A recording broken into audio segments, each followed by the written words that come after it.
یو کس تپوس کړی چې موږ په بچپن کې اکثر دا اورېدلی دي، ویډیو کې مرضی په موبایل باندې علماء هم اورېدلی دي چې په دنیا کې به داسې حالات په مسلمانانو راځي چې دوی مظلوم ترین وي، او بیا چې کوم دی نو اسرائیل، یهود، ګریټر اسرائیل خبرې م کوي، دا ټول څیزونه م اورېدلي، نو بیا سړی مایوسه شي چې د کفارو دا کارونه کوي او حدیثو کې مرضی نو دا خو دروغ کېدی نشي، نو بیا دومره جد و جهد کولو ته عباداتو ته بیا څه ضرورت دی؟ الیاذ بالله.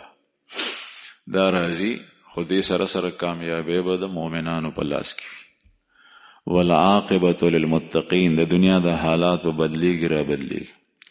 چرته به مسلمان مظلوم شي، هغه به کافر ظلم کوي، چرته او دی به دباو شي، او چرته به مسلمان غالب شي، او آخري انجام به د مسلمانانو په لاس کې وي.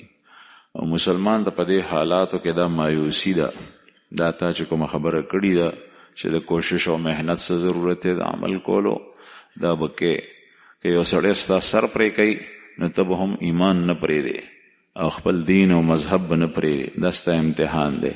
او د سر د پرې کولو هغه لمحات به در باندې تیر شي، یو څو سکنډه وي، ته به په هغې پوه هم نه شې.